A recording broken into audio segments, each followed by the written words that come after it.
Puji Tuhan, haleluya, shalom. Kawan-kawan dikasih Tuhan Yesus. Ya, kembali lagi kita mau datang kepada Tuhan. Kita mau berdoa, kita mau memuji menyembah Tuhan. Kita mau membaca Alkitab, merenungkan firman Tuhan kembali. Ya kan, kita akan melanjutkan perenungan kita, pembacaan Alkitab kita pada hari ini. Nah, hari ini adalah hari yang hari-hari terakhir di bulan November, kawan. Ya kan, 3 hari lagi kita sudah ada di bulan Desember, bulan Natal, di mana masing-masing gereja, masing-masing setiap anak-anak Tuhan Yesus akan merayakan Natal. Wow, ada sukacita di mana Tuhan kita Yesus Kristus Sang Juru Selamat kita rayakan akan kelahirannya ke dunia ini. Ya kan, anak-anak sekolah minggu betapa sukacita, biasanya menantikan hadiah, ya kan, menantikan, ada yang kalau di barat itu ya kan, ada menantikan Santa Claus. Ya, walaupun tidak ada hubungannya, tapi disitulah sukacitanya anak-anak. Memang anak-anak perlu diajarin juga bahwa Natal ini adalah hari kelahiran Tuhan Yesus, bukan hanya untuk hadiahnya saja. Nah, kita pun sebagai orang percaya, kita harus memaknai, merayakan peringatan kelahiran Tuhan Yesus itu, di mana kita ingat dan kita renungkan dan kita bersyukur dan kita memuji-muji Tuhan, karena Allah kita mau turun mengosongkan diri, firman menjadi manusia. Akhirnya Allah sendiri yang berinisiatif untuk menebus dosa-dosa kita, dosa-dosa manusia, dosa-dosa dunia, siapa yang percaya kepadanya. Nah, jadi kita harus juga memberitakan kepada dunia. Ya kan, ada juga kan lagu Natal yang dikatakan, siarkanlah di gunung, di bukit, dimanapun juga, supaya semua orang tahu bahwa Yesus Kristus adalah Tuhan dan Juru Selamat manusia. Haleluya. Nah, saat ini kita akan meneruskan membaca firman Tuhan kita pada hari ini. Sebelum itu mari kita bersatu di dalam doa. Bapa yang baik, kami bersyukur Tuhan pada hari ini kami ingin kembali merenungkan firman Tuhan, membaca Alkitab ya Bapa. Tuhan Yesus pimpin, berikan hikmat, berikan pewahyuan-Mu atas kami ya Bapa, sehingga kami dapat mengerti, merenungkan firman Tuhan pada hari ini, dan kami juga dapat melakukannya dalam kehidupan kami. Tuhan pimpin, Tuhan berkati kami semua ya Tuhan, oleh kuasa tuntunan Roh Kudus-Mu. Hanya di dalam nama Tuhan Yesus kami siap untuk merenungkan, membaca firman-Mu. Di dalam nama Tuhan Yesus Kristus. Haleluya, amin. Nah, kawan-kawan, kita sudah masuk di dalam Keluaran 23. Nah, Keluaran 23 ini ada 3 perikop yang akan kita baca, kita renungkan. Perikop pertama berjudul peraturan tentang hak-hak manusia. Jadi memang di pasal-pasal ini kita akan belajar tentang peraturan-peraturan pada saat itu ya kan, dimana sebelumnya tidak ada peraturan, tidak ada undang-undang. Jadi akhirnya Tuhan sendiri membuat peraturan. Yang pertama tentang peraturan tentang hak-hak manusia. Ayat 1, janganlah engkau menyebarkan kabar bohong. Janganlah engkau membantu orang yang bersalah dan dengan menjadi saksi yang tidak benar. Janganlah engkau turut-turut kebanyakan orang melakukan kejahatan, dan dalam memberikan kesaksian mengenai sesuatu perkara, janganlah engkau turut-turut kebanyakan orang membelokkan hukum. Juga janganlah memihak kepada orang miskin dalam perkaranya. Apabila engkau melihat lembu musuhmu atau keledainya yang sesat, maka segeralah kau kembalikan binatang itu. Apabila engkau melihat rebah keledai musuhmu karena berat bebannya, maka jangan engkau enggan menolongnya.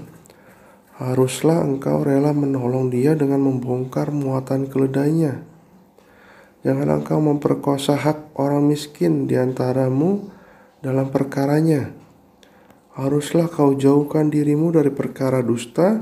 Orang yang tidak bersalah dan orang yang benar tidak boleh kau bunuh.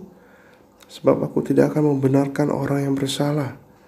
Suap janganlah kau terima, sebab suap membuat buta mata orang-orang yang melihat dan memutarbalikan perkara orang-orang yang benar. Orang asing janganlah kamu tekan, karena kamu sendiri telah mengenal keadaan jiwa orang asing. Sebab kamu pun dahulu adalah orang asing di tanah Mesir. 6 tahunlah lamanya engkau menabur di tanahmu dan mengumpulkan hasilnya.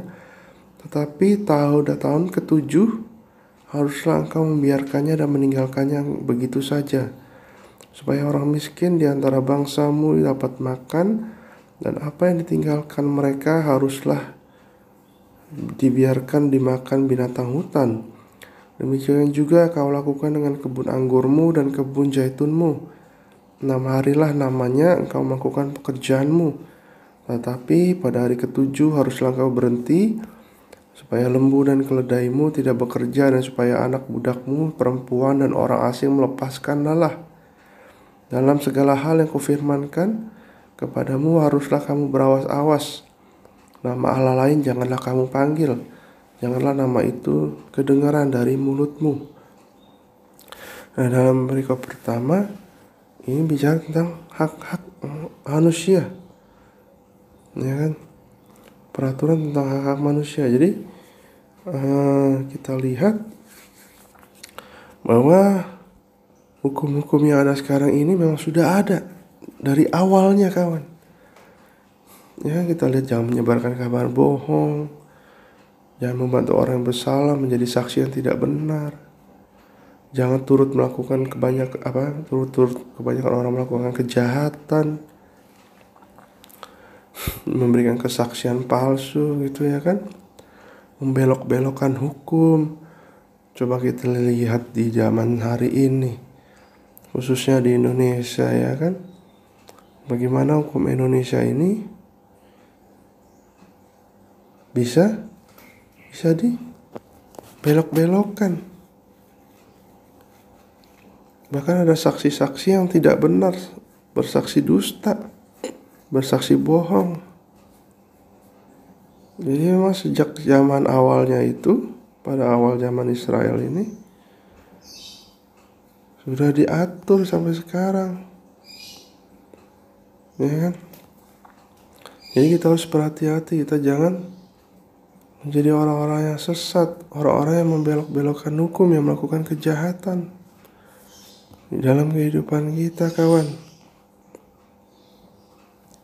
Janganlah engkau menolong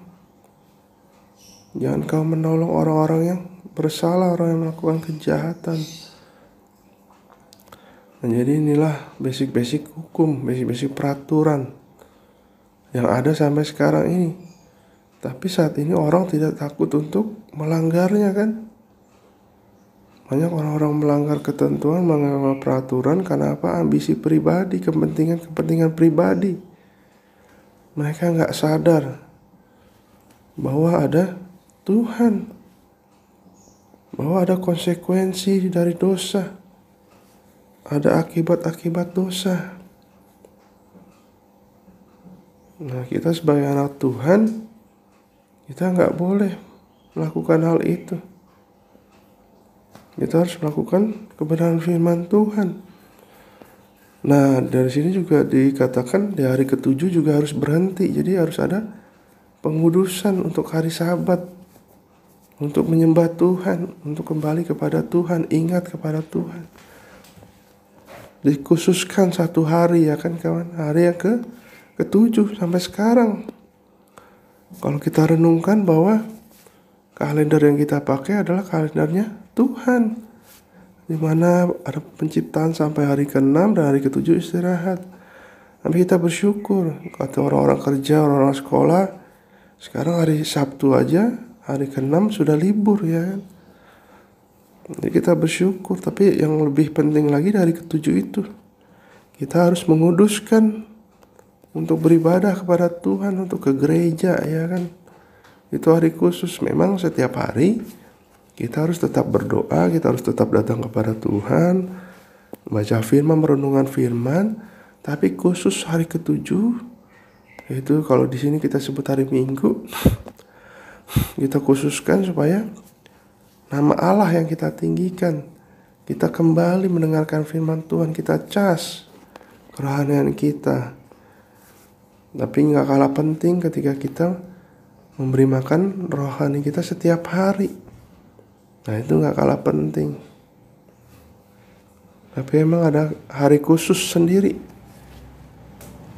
yaitu hari ke-7. Nah kita lanjutkan tentang peraturan tentang kebaktian dan hari-hari raya. Nah ini kita akan belajar nih, bagaimana peraturan tentang kebaktian dan hari-hari raya pada saat itu. Di ayat 14, 3 kali setahun haruslah engkau mengadakan perayaan bagiku. Hari raya roti tidak beragi haruslah kau pelihara. 7 hari lamanya engkau harus makan roti yang tidak beragi, seperti yang telah kuperintahkan kepadamu pada waktu yang ditetapkan dalam bulan Abib. Sebab dalam bulan itulah engkau keluar dari Mesir.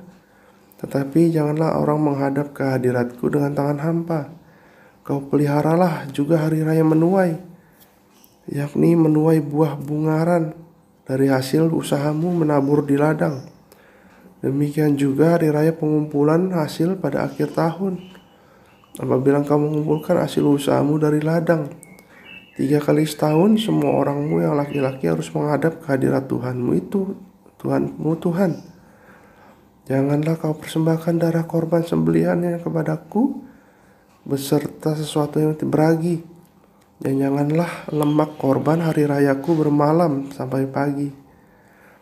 Yang terbaik dari buah bungaran hasil tanahmu haruslah kau bawa ke dalam rumah Tuhan Allahmu. Janganlah kau masak anak kambing dalam susu induknya.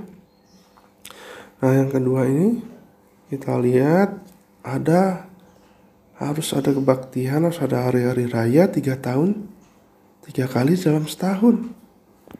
Yang pertama itu hari raya roti tidak beragi, yang kedua hari raya menuai, dan yang ketiga hari raya pengumpulan hasil pada akhir tahun. Nah, ini kita renungkan bahwa hari raya roti tidak beragi itu 7 hari itu tidak harus makan roti yang tidak beragi. Ya kan, seperti yang telah kuperintahkan kepadamu pada waktu yang ditetapkan pada bulan Abib. Nah jadi pada saat itu orang Israel, ketetapan Tuhan harus ada hari raya khusus 3 kali dalam setahun. Nah memang itu saat itu adalah budaya di sana ya kan, ketetapan saat itu. Ketika Yesus datang ke dunia ini, dia menggenapi hukum Taurat. Jadi yang kita rayakan sekarang di hari Minggu. Dan yang kita rayakan sekarang adalah hari raya yang ada Yesusnya, pada hari raya penting dalam Yesus. Kelahiran Yesus, kematian Yesus, kenaikan, turunnya pencurahan Roh Kudus ya kan. Memang saat ini di budaya orang Yahudi masih ada hari raya ini ya kan. Nah jadi kita belajar, kamu sungguh-sungguh ada arti tersendiri Tuhan memberikan hari raya ini kepada bangsa Israel. Kalau kita terapkan dalam kehidupan kita harus selalu memberikan yang terbaik buat Tuhan. Roti tidak beragi itu artinya kita harus sungguh-sungguh dalam Tuhan. Jangan repot-repot ya kan dalam hidup ini. Jadi simpel-simpel aja, kita lakukan aja firman Tuhan. Yang tidak beragi itu kan tidak ada yang untuk mengembang, ya kan. Ragi itu untuk mengembangkan roti. Jadi jangan pernah melebih-lebihkan firman Tuhan dalam hidup ini, kawan, ya kan. Nah, hari menuai artinya kita harus memberikan persembahan kepada Tuhan atas hasil usaha kita, mungkin dari gaji kita, dari usaha-usaha kita. Kita harus sisihkan. Dan tentunya pada hari pengumpulan hasil pada akhir tahun. Nah, ini biasanya pada akhir tahun atau awal tahun. Ketika kita bersyukur kita sudah melewati tahun ini. Nah, kan sebentar lagi, sebulan lagi kita akan melewati tahun 2023. Nah, sebagai ucapan syukur, mari kita persembahkan buat Tuhan. Buat di gereja boleh, ya kan, buat orang-orang yatim piatu, orang-orang yang tidak mampu. Kita berikan, kita ucapan syukur sebagai ucapan syukur atas hasil yang Tuhan berikan selama 1 tahun ini. Jadi hari raya pengumpulan hasil pada akhir tahun. Nah, jadi kita bersyukur. Di mana kita memberikan persembahan itu, kita ingat kebaikan Tuhan pada tahun ini. Nah, kita lanjutkan di perikop ketiga, janji dan teguran kepada Israel, ayat 20. Sesungguhnya aku mengutus seorang malaikat berjalan di depanmu untuk melindungi engkau di jalan dan untuk membawa engkau ke tempat yang telah kusediakan.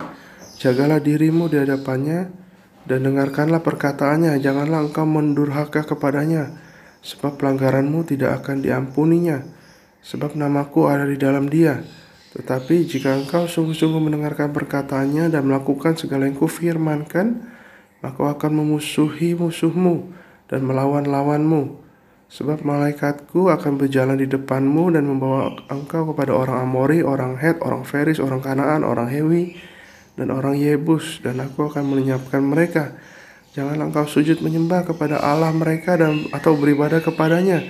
Dan janganlah engkau meniru perbuatan mereka, tetapi haruslah engkau memusnahkan sama sekali patung-patung berhala buatan mereka. Dan tugu-tugu berhala mereka haruslah kau remukkan sama sekali. Tetapi kamu harus beribadah kepada Tuhan Allahmu, maka Ia akan memberkati roti makananmu dan air minumanmu, dan aku akan menjauhkan penyakit dari tengah-tengahmu. Tidak akan ada di negerimu perempuan yang keguguran atau mandul. Aku akan menggenapkan tahun umurmu. Kengerian terhadap aku akan kukirimkan mendahului engkau. Aku akan mengacaukan semua orang yang kau datangi, dan aku akan membuat semua musuhmu lari membelakangi engkau. Lagi aku akan melepaskan tabuhan mendahului engkau, sehingga binatang-binatang itu menghalau orang Hewi, orang Kanaan, dan orang Het itu dari depanmu. Aku tidak akan menghalau mereka dari depanmu dalam 1 tahun, supaya negeri itu jangan menjadi sepi dan segala binatang hutan jangan bertambah banyak melebihi engkau. Sedikit demi sedikit aku akan menghalau mereka dari depanmu, sampai engkau beranak cucu sedemikian, hingga engkau dapat memiliki negeri itu. Aku akan menentukan batas daerahmu dari Laut Teberau sampai Laut Filistin, dan dari padang gurun sampai sungai Efrat. Sebab aku akan menyerahkan penduduk negeri itu ke dalam tanganmu, sehingga engkau menghalau mereka dari depanmu. Janganlah mengadakan perjanjian dengan mereka ataupun dengan Allah mereka. Mereka tidak akan tetap diam di negerimu, supaya mereka jangan membuat engkau berdosa kepadaku. Dengan beribadahlah kepada Allah mereka, sebab tentulah hal itu menjadi jerat bagimu. Amin. Nah, ini adalah janji-janji dan teguran kepada Israel, bangsa pilihan Allah.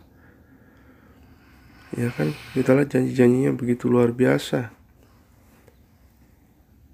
Tuhan akan mengutus seorang malaikat melindungi engkau, membawa engkau ke tempat yang telah kusediakan. Jangan harus menjaga diri, sungguh-sungguh mendengarkan perkataan Tuhan, melakukan segala yang kufirmankan, segala yang Tuhan firmankan. Jadi kita bisa ambil pelajaran yang pertama, Ada Tuhan berjalan di depan kita, yang mengutus seorang malaikatnya bahkan kawan. Ya kan, itu juga terjadi pada diri kita masing-masing sebagai anak-anak Tuhan, sebagai orang-orang percaya. Ada Tuhan, ada malaikat berjalan di depan kita. Untuk apa? Untuk melindungi. Untuk membawa kita kepada tempat yang telah disediakan Tuhan, kepada tujuan yang Tuhan berikan dalam hidup kita kawan. Oh, luar biasa. Yang kedua yang kita harus perhatikan adalah kita harus menjaga diri. Menjaga diri dan dengarkan firman Tuhan, perkataannya Allah. Jangan kita menyimpang ke kanan ke kiri, jangan berbuat dosa, mendurhaka di sini dikatakan. Ya kan? Ketika kita tahu, kita sadar ada Tuhan yang melindungi kita juga harus menjaga diri. Kita harus selalu senantiasa melakukan firman Tuhan. Sehingga kita akan dibawa Tuhan ke janji-janjinya yang luar biasa dalam hidup kita. Akan digenapi janji-janjinya dalam hidup kita. Jangan berbuat dosa, jangan menyembah berhala, ya kan? Jangan membuat patung. Apalagi sekarang berhala-berhala zaman sekarang itu handphone, game online, ya kan, sosial media itu harus hati-hati. Tanpa kita sadari kita memberhalakan Tuhan. Itu yang kedua ya. Nah, yang ketiga, kita harus beribadah kepada Tuhan saja. Kita harus sungguh-sungguh. Kita harus memuji, menyembah Tuhan. Melakukan firman Tuhan. Supaya kita bertumbuh iman kita. Bertumbuh kerohanian kita. Bertumbuh hubungan kita dengan Tuhan Yesus. Ketika kita punya hubungan yang erat dengan Tuhan, wah itu asik kawan hidup ini. Tuhan akan berikan hikmat. Tuhan akan berikan pikiran-pikiran yang luar biasa, ide-ide kreatif tentang firman Tuhan dalam menghadapi kehidupan ini. Nah, kita harus sungguh-sungguh di dalam Tuhan. Yang keempat, Tuhan akan memberkati kita. Di sini katakan Yesus ini, Tuhan ini akan menentukan batas-batas daerah. Ya kan? Sebab aku akan menyerahkan penduduk negeri itu ke dalam tanganmu. Artinya apa? Tuhan memberikan berkat, memberikan wilayah-wilayah kepada bangsa Israel. Begitu juga dengan hidup kita. Kita melakukan sesuai dengan kehendak Tuhan, sesuai dengan firman Tuhan. Kita akan diberkati, bukan hanya secara jasmani saja, materi, tapi secara rohani, secara banyak hal. Hati kita, pikiran, ya kan, kerohanian kita, hadirat Tuhan kita rasakan. Dan itu luar biasa kawan. Nah, kita sudah belajar, kita akan terus sungguh-sungguh belajar di hadapan Tuhan. Mari kita bersatu dalam doa. Pak yang baik, kami bersyukur Tuhan pada hari ini kami telah belajar firman-Mu tentang ketentuan-ketentuan, peraturan-peraturan yang Kau buat terhadap bangsa Israel ya Bapa. Kami bersyukur Tuhan, punya Allah yang dahsyat Tuhan, punya Allah yang luar biasa. Biarlah setiap peraturan-peraturan ini bisa kami lakukan, setiap firman Tuhan dapat kami renungkan dan kami lakukan dalam kehidupan kami. Sehingga hidup kami selalu berkemenangan di dalam Engkau ya Bapa. Terima kasih Tuhan, kami sudah belajar pada hari ini, di mana kami tidak boleh berbohong, tidak boleh berdusta, ikut-ikutan orang yang berbuat salah, ikut-ikutan orang yang berbuat kejahatan, menjadi saksi dusta Tuhan. Kami juga belajar untuk terus menguduskan hari Sabat, yang lain, hari-hari raya untuk memperingati Engkau ya Tuhan. Dan juga kami ingin memberikan yang terbaik untuk Tuhan dalam pelayanan kami, dalam pemberian kami kepada Tuhan untuk dalam pekerjaan-pekerjaan-Mu di dunia ini ya Tuhan. Kami bersyukur Tuhan, semua yang kami terima itu semua karena Engkau ya Bapa. Sehingga kami tidak sombong, sehingga kami tidak pelit, ya kan? Kami tidak menyombongkan diri kami ya Tuhan. Karena itu semua karena pemberian-Mu dalam kehidupan kami. Terima kasih ya Bapa, biar kami terus belajar firman Tuhan. Kami mau pegang janji-Mu Tuhan. Dan kami akan terus mencari kerajaan Allah terlebih dahulu dengan membaca, merenungkan firman Tuhan ya Bapa. Terima kasih Tuhan. Berkati setiap kami dalam setiap pekerjaan kami, usaha kami, dalam pelayanan kami, dalam sekolah yang kuliah ya Tuhan. Berkati kami semua ya Bapa. Sehingga apapun yang kami lakukan, apapun yang Engkau tempatkan kami dimanapun, biarlah kami dapat menjadi berkat, menjadi saksi Kristus, membawa sukacita, membawa damai, sehingga hanya nama Yesus yang ditinggikan, sehingga hanya memuliakan nama-Mu saja ya Tuhan. Terima kasih ya Tuhan, biarlah di dalam kehidupan kami selalu memancarkan kemuliaan Tuhan dalam kehidupan kami, sehingga orang melihat di dalam kami ada Tuhan Yesus, ada kasih kuasa-Mu ya Tuhan. Terima kasih ya Tuhan. Berkati kami semua. Kami yakin percaya hari ini adalah hari kemenangan, hari ini adalah hari berkat. Hari ini adalah hari pengalaman kami bersama dengan Yesus. Hanya di dalam nama Tuhan Yesus Kristus. Haleluya. Amin. Amin. Haleluya. Terima kasih kawan-kawan. Kita akan terus membaca firman Tuhan. Kita akan terus belajar firman Tuhan secara sederhana, ya kan? Secara kebenaran firman Tuhan, sehingga dapat kita terapkan dalam kehidupan kita. Dan ya Tuhan Yesuslah yang akan menjadi teladan kita, panutan kita dalam hidup ini. Tuhan Yesus memberkati kita semua. Bye.